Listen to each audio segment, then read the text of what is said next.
وَيُرْسَلُ الْمَلَكُ فَيَنْفَخُ فِيهِ الرُّوحُ. And then the angel is sent and he blows into this embryo the spirit, the ruh, which was there in the cold storage. And now he is a human being. Before that, the embryo was living. It was not dead. Even the spermatozoa is not dead. The ovum coming from the mother is not dead. They are living organisms. And for these 20 days, it was living, but it was animal existence only. But then, when this spirit has been blown into it, joined together, we don't know how. Up till now, we don't know how life is attached to our body. What's the point of contact? Life. What is life? It is connected with which organ of ours? We don't know. So this combination of animal being plus the spiritual being, we can't say how it is. But it is there, the two animal being and then the spiritual being. Then what happens at death? What came from the clay goes to the clay. Whether you burn the dead body, incinerate it, or you just bury it, whatever you do, it goes. From where it came, it goes back. But the spirit, and not only the spirit, the essence of the life of this individual, along with that spirit, goes to God. You know, there's a very important ayah of Quran, which we recite whenever something bad, some calamity occurs to us. Inna lillahi wa inna ilayhi raji'un. We belong to Allah, God. We have come from Him. Who's that we? Not our animal being, but our spiritual existence. Wa inna ilayhi raji'un. And we are going to return to Him. What happens at death? And this is now the second death. I quoted the ayah, Rabbana amatta nasnatain. You put us to death twice. Once when we were spirits only, you put us to death. And then, when we were born in this world of matter, along with the body, again after some time you put us to death. And this is the second death. And now will come the day of resurrection. That will be second revival. Amatta nasnatain wa ahyayta nasnatain. You put us to death twice, and then you revived us twice. And after that, now I have given so many lines why. Now the human beings will be separated into different groups, either to hell or heaven. And again here I write to eternity. But I have put a question mark. According to the general and orthodox belief, the hell and heaven both are eternal, eternal, never to end. But there have been some scholars. Interestingly, two scholars who are dead against each other, Ibn Arabi and Ibn Taymiyyah, they both think that the hell will come to an end at some time.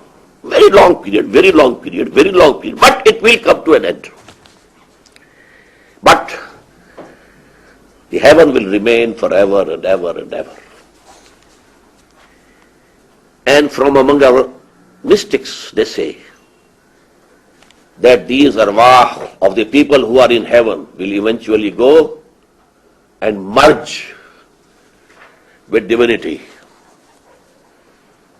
with the person of God. But these two things are not the main concept or belief of the Muslims. It is hell and heaven both eternal. So now one point more, and then I proceed to the second point. These two beings of human being, the animal being, body plus life, and a spiritual being, they are absolutely independent of each other and full personalities. Now our animal being, it has its own sources of knowledge.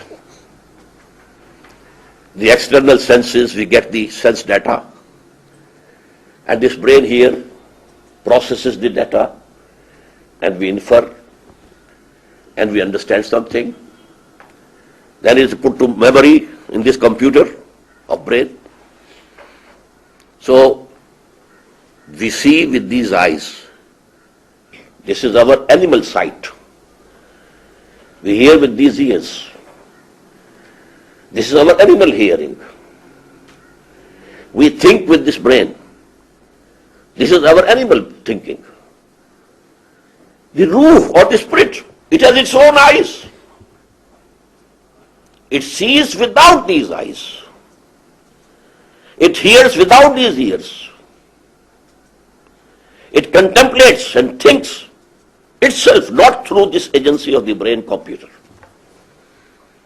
There are many ayat of the Quran which tell this.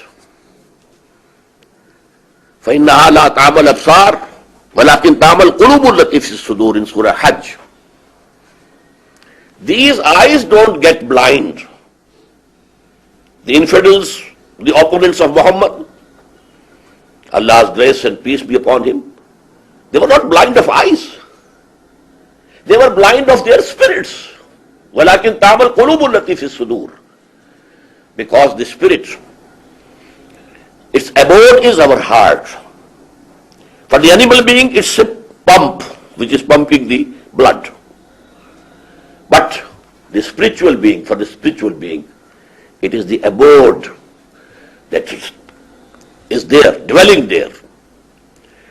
So these spirits can see, they can hear without these eyes and ears. And it thinks. لَهُمْ قُلُوبٌ لَا يَفْقَهُونَ بِهَا. Quran says they have hearts because ruh is in the heart. That is the abode. So we have given them the ruh, the qalb, but they are not contemplating with it. This is not this eye, this is not this brain. This is the sight and the hearing and the contemplation of heart, or we may call it spirits. So this is actually the existence of human beings being composed of two elements.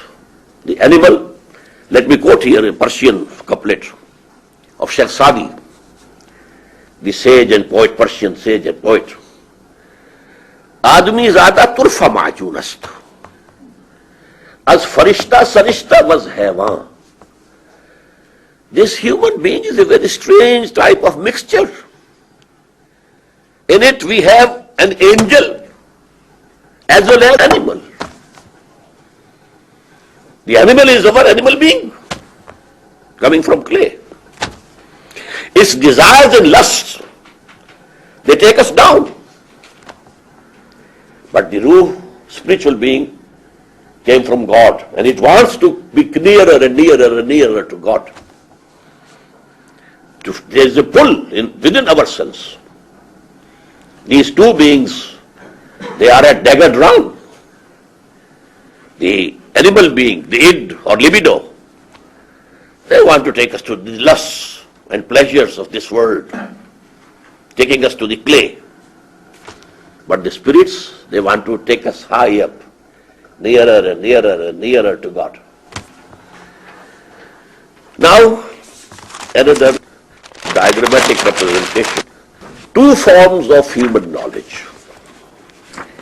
And here I have quoted a saying of Ibn Khaldun, the great historian and the philosopher of history and sociology. Al-ilmu ilman, ilmu al-abdan wa ilmu al-adyan. Knowledge is of two kinds. Knowledge of the physical bodies physical world, physical objects.